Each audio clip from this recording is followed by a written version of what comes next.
Hello students, welcome you all to the video lecture on chapter number 8 Algebraic Expressions and Identities exercise 8.1 question number 2.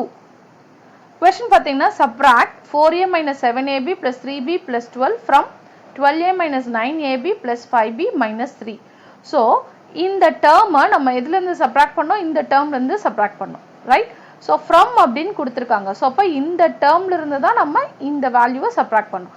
அப்போ இந்த எக்ஸ்பிரஷனை தான் நம்ம வந்து first எக்ஸ்பிரஷனா எழுதணும். ஏன்னா from அப்படின்னு கொடுத்திருக்காங்க. அப்போ மீனிங் என்னன்னா இதுதான் அப்போ பிகர் நம்பர் அப்படின்னு அர்த்தம். ஓகே, மைன்யூஎண்ட் அப்படின்னு அர்த்தம். ஓகே, ஸோ from அப்படின்னு கொடுத்திருக்கிறதுனால இதுதான் பிகர் நம்பர். அப்போ ஃபர்ஸ்ட் எக்ஸ்பிரஷன் இதை தான் எழுதணும். ஸோ அப்போ 12a minus 9ab plus 5b minus 3.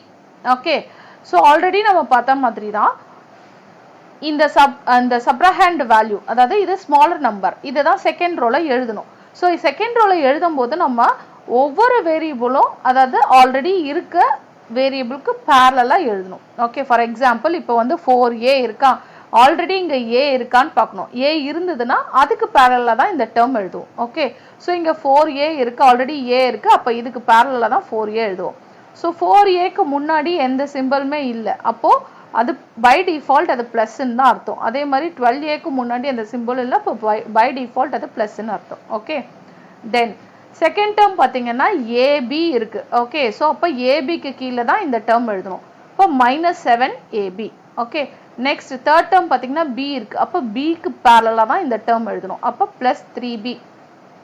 Next constant டேர்ம்க்கு பேரலல் தான் எழுதணும், பிளஸ் 12. ஓகே, ஸோ அப்போ ஃபர்ஸ்ட் நம்ம வந்து ஒவ்வொரு டேர்மையும் ப்ராப்பரா இந்த மாதிரி இருக்கு அப்படின்னா அந்த டேர்முக்கு பேரலா எழுதிக்கணும். அப்படி எதுவுமே இல்லை அப்படின்னா நம்ம ஜென்ரலா இந்த ரைட் கார்னர்ல இல்லாத டேர்ம்ஸ் எழுதுவோம், அந்த மாதிரி அங்க எழுதிக்கலாம். ஓகே, நெக்ஸ்ட் இங்க வந்து சப்ராக்ட் அப்படின்னு கொடுத்துருக்காங்க.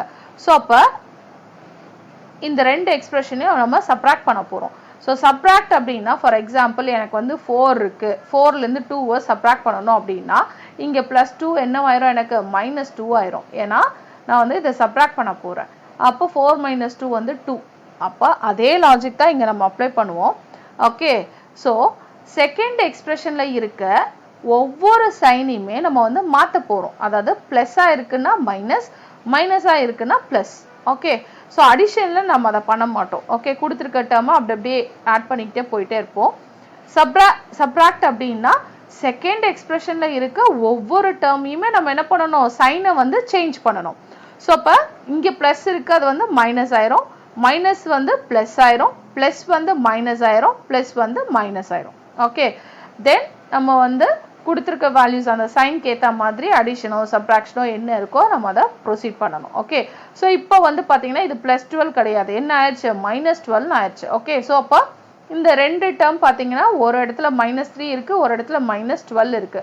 ஸோ இப்போ ரெண்டுத்தையும் ஆட் பண்ணிங்கன்னா என்ன வரும், மைனஸ் 15. ஓகே, ஸோ அப்போ மைனஸ் 15 தான் ஆன்சர்.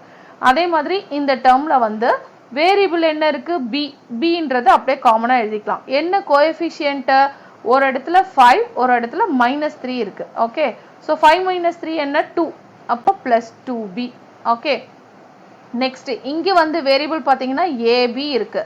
ஸோ ஃபர்ஸ்ட் எக்ஸ்பிரஷன்ல மைனஸ் 9 இருக்கு, செகண்ட் எக்ஸ்பிரஷன்ல பிளஸ் 7 இருக்கு. ஸோ அப்போ மைனஸ் 9 பிளஸ் 7 என்ன, மைனஸ் 2. ஸோ அப்போ இங்கே வந்து மைனஸ் 2ab வந்துடும். ஓகே, நெக்ஸ்ட் இந்த எக்ஸ்பிரஷன்ல வேரியபிள் என்ன, a. என்ன டேர்ம்ஸ் இருக்கு, கோஎஃபிஷியன்ட் டேர்ம் 12 மைனஸ் 4. 12 மைனஸ் 4 என்ன, 8. அப்போ இந்த இடத்துல வந்து பிளஸ் 8. ஓகே, ஸோ இப்போ இதுதான் உங்களோட final expression for the part A question. அதாவது 8a minus 2ab plus 2b minus 15. Okay, so coming to the second problem. அதே மாதிரி இந்த எக்ஸ்பிரஷனை இந்த எக்ஸ்பிரஷன் வந்து சப்ராக்ட் பண்ணணும்னு சொல்லியிருக்காங்க. ஸோ ஃப்ரம் அப்படின்னு இந்த டேர்ம் தான் கொடுத்துருக்காங்க. அப்போ இதுதான் ஃபர்ஸ்ட்டாக எழுதணும் நம்ம. So 5xy minus 2yz minus 2zx plus 10xyz. Okay, so இப்போ இந்த ஃபர்ஸ்ட் எக்ஸ்பிரஷன் எழுதியாச்சு, ஏன்னா இதுதான் மைன்யூஎண்ட். அப்புறம் சப்ராஹண்ட் டேர்ம் வந்து இது. ஓகே, ஸ்மாலர் நம்பர், அதை தான் கீழே எழுதுவோம் செகண்ட் ரோல. ஓகே, ஸோ அதே மாதிரி தான் அந்தந்த வேரியபிள் ஆல்ரெடி இருக்கா அப்படின்னு செக் பண்ணோம், இருந்ததுன்னா அந்த டேர்முக்கு பேரலா தான் எழுதணும் செகண்ட் ரோல. ஓகே, ஸோ இப்போ இங்கே xy இருக்கா, ஆல்ரெடி எனக்கு xy இங்கே இருக்கு, அப்போ இந்த டேர்மை இங்கே தான் எழுதணும் நான். ஸோ என்ன டேர்ம் இருக்கு, 3xy. நெக்ஸ்ட் yz இருக்கா, இங்கேயும் yz இருக்கு. அப்போ பிளஸ் 5yz இங்கே தான் எழுதணும். ஓகே, நெக்ஸ்ட் zx இருக்கான்னு பாருங்க. zx இங்க இருக்கு. அப்போ இந்த டேர்மை வந்து -7zx இப்படி பேரலா எழுதியாச்சு. நெக்ஸ்ட் இங்க வந்து xyz இருக்கு. இங்க அந்த மாதிரி எந்த டேர்மே இல்லை. அப்போ எதுவுமே இங்க எழுத வேண்டாம், அப்படியே விட்டுறலாம். ஓகே, நெக்ஸ்ட் வந்து சப்ராக்ட் பண்ணும். சப்ராக்ட் பண்ணணும், நம்ம ஆல்ரெடி சொன்ன மாதிரி ஒவ்வொரு டேர்மும் இந்த செகண்ட் எக்ஸ்பிரஷன்ல சைன் சேஞ்ச் பண்ணணும். ஸோ அப்போ பிளஸ்ன்றது மைனஸ் ஆயிரும். அதாவது எதுவுமே இல்லை அப்படின்னா சிம்பிள் என்னன்னு அர்த்தம், இங்கேயும் பிளஸ் இங்கேயும் பிளஸ் இருக்குன்னு அர்த்தம்.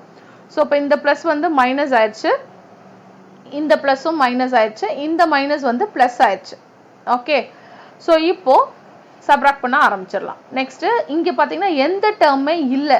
ஸோ இப்போ 10xyz கூட எந்த டேர்மே இல்லை அப்படின்னா எது பிளஸ் ஆர் ஜீரோ, எது பிளஸ் ஆர் மைனஸ் எது வேணாலும் போட்டுக்கலாம். எந்த டேர்மே இல்லைன்னா ஜீரோ இருக்குன்னு அர்த்தம். அப்போ ஜஸ்ட் இந்த டேர்ம் அப்படியே தான் வரும். ஸோ அப்போ 10xyz அதை அப்படியே எழுதிக்கலாம், ஏன்னா இங்க எந்த டேர்மே கிடையாது. ஸோ இதோட சிம்பிள் என்ன, பிளஸ், அதை அப்படியே எழுதிக்கலாம். நெக்ஸ்ட் இங்க என்ன வேரியபிள் இருக்கு, zx இருக்கு. ஓகே, என்னென்ன கான்ஸ்டன்ட்ஸ் இருக்கு, ஒரு இடத்துல வந்து -2, ஒரு இடத்துல வந்து +7. 7 - 2 என்ன, +5. ஓகே, ஸோ அப்போ +5zx. இங்க என்ன வேரியபிள் இருக்கு, yz, அதை அப்படியே எழுதிக்கோங்க. என்ன கான்ஸ்டன்ட் டேர்ம்ஸ் இருக்கு, -2 -5. ஓகே, -2 -5 பாத்தீங்கன்னா -7. ஸோ அப்போ இங்க -7. இங்க என்ன வேரியபிள் இருக்கு, xy.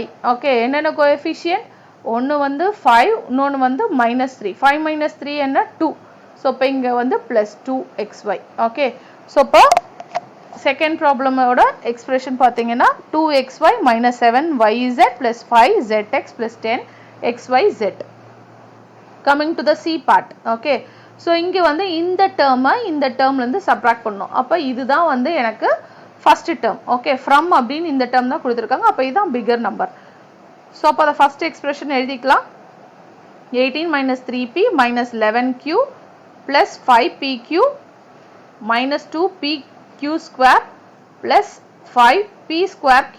ஓகே, இந்த எக்ஸ்பிரஷன் அப்படியே எழுதியாச்சு. நெக்ஸ்ட் இப்போ இந்த டேர்மை தான் நம்ம செகண்ட் ரோல எழுத போறோம். ஸோ ஒவ்வொரு டேர்மும் ஆல்ரெடி இருக்கா, இருந்துச்சுன்னா அதுக்கு பேரலா தான் நம்ம எழுதணும். கரெக்டா? ஸோ இங்கே வந்து p²qன்னு இருக்கு. p²q இங்கே தான் இருக்கு. அப்போ இந்த டேர்மை நான் இங்கே தான் எழுதணும். ஓகே, ஸோ 4க்கு முன்னாடி எந்த சைனுமே இல்லை. அப்போ இது பை டிஃபால்ட் இது என்னது, பிளஸ். ஸோ அப்போ +4p²qன்னு எழுதியாச்சு. நெக்ஸ்ட் வந்து pq இருக்கு. pq எங்க இருக்கு, இங்க இருக்கு. அப்போ இந்த டேர்ம் இங்கே தான் எழுதணும் நான். ஓகே, என்ன term, -3pq. Next pq², pq² இங்க இருக்கு. அப்போ இதுக்கு பேரலா எழுதணும். So +5pq² + 5pq². Next p term இருக்கான்னு பாருங்க. p டேர்ம் இங்க தான் இருக்கு. அப்போ இந்த டேர்ம் இங்க தான் எழுதணும், -8p. நெக்ஸ்ட் q டேர்ம் இருக்கான்னு பாருங்க, இங்க இருக்கு. ஸோ அப்போ இங்க வந்து +7q. Next constant term, constant term எங்க இருக்கு, இங்க 18 இருக்கு. அப்போ இங்கே தான் -10 எழுதணும். ஓகே, ஸோ ஆல்ரெடி சொன்ன மாதிரி தான் அந்தந்த டேர்ம்ஸ் இருந்துச்சுன்னா அதுக்கு பேரலா எழுதணும். எதுவுமே இல்லைன்னா ரைட் கார்னர்ல செப்பரேட்டா எழுதிருங்க. ஓகே, ஸோ அகெயின் இது வந்து சப்ராக்ட். ஸோ அப்போ சப்ராக்ட் பண்ணும்போது இந்த செகண்ட் எக்ஸ்பிரஷன்ல இருக்க ஒவ்வொரு சைனையுமே நான் சேஞ்ச் பண்ணும். ஸோ மைனஸ் வந்து பிளஸ் ஆயிரும், அகெயின் மைனஸ் பிளஸ் ஆயிடுச்சு, பிளஸ் மைனஸ், மைனஸ் பிளஸ், இங்க பிளஸ் வந்து மைனஸ் ஆயிடுச்சு, இங்க பிளஸ் வந்து மைனஸ் ஆயிடுச்சு. ஓகே, வேரியபிள் இருக்குன்னா அது அப்படியே எழுதிடுவோம், p²q.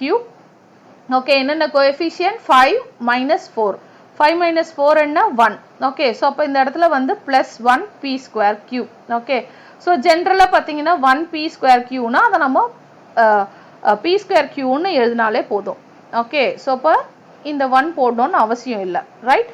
அண்ட் தென் இந்த டேர்ம் பார்த்தீங்கன்னா இங்கே வந்து pq² இருக்கு. ஓகே, கோஎஃபிஷியன்ட்ஸ் பார்த்தீங்கன்னா என்னென்ன இருக்கு, -2 -5. -2 -5 என்ன, -7. ஸோ அப்போ இங்கே -7 வரும். இங்கே வேரியபிள் என்ன, pq. என்ன கோஎஃபிஷியன்ட், +5 + 3. ஓகே, ஸோ 5 + 3 என்ன, 8. ஸோ அப்போ இங்கே வந்து +8 வரும். இங்கே பார்த்தீங்கன்னா q இருக்கு வேரியபிள், அதை அப்படியே எழுதிக்கலாம். என்னென்ன கோஎஃபிஷியன்ட், -11 -7. ஓகே, ஸோ இப்போ இது ரெண்டுத்தையும் ஆட் பண்ணிங்கன்னா 18 வரும். அப்போ -18. ஸோ இங்கே வந்து -18q. நெக்ஸ்ட் இங்கே என்ன வேரியபிள், p. என்னென்ன கோஎஃபிஷியன்ட் இருக்கு, -3 + 8. 8 - 3 என்ன, 5. ஸோ அப்போ இங்கே வந்து +5 வரும். ஓகே, நெக்ஸ்ட் இங்கே பார்த்தீங்கன்னா கான்ஸ்டன்ட் டேர்ம். கான்ஸ்டன்ட் டேர்ம்ஸ் என்னென்ன இருக்கு, plus 18 plus 10. Okay, இது ரெண்டுத்தையும் ஆட் பண்ணும்போது 28. Okay, so அப்போ இங்க வந்து plus 28.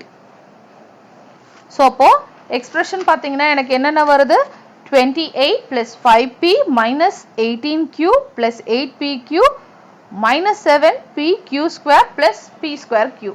ஸோ இதை அப்படியே எழுதலாம். அப்படி இல்லைன்னா ஜென்ரலாக நம்ம வந்து எக்ஸ்பிரஷனை எப்படி எழுதுவோம் அப்படின்னா higher power term first followed by constant terms. அப்போ இதை அப்படியே மாற்றி எழுதலாம். ஓகே, அதாவது ஆன்சரை இப்படியே விட்டாலும் ஓகே, இல்லைன்னா அப்படியே ரிவர்ஸில் எழுதலாம். ஃபர்ஸ்ட் ஹையர் பவர் டேர்ம் எழுதுங்க p square q. Okay, next வந்து மைனஸ் 7pq ஸ்கொயர். நெக்ஸ்ட் வந்து இந்த டேர்ம் 8pq. நெக்ஸ்ட் வந்து மைனஸ் 18q. நெக்ஸ்ட் வந்து ப்ளஸ் 5p. நெக்ஸ்ட் வந்து ப்ளஸ் 28. ஓகே, இதுதான் final expression for C part. Okay, second ப்ராப்ளம்ல. Thank you, thanks for வாட்சிங்.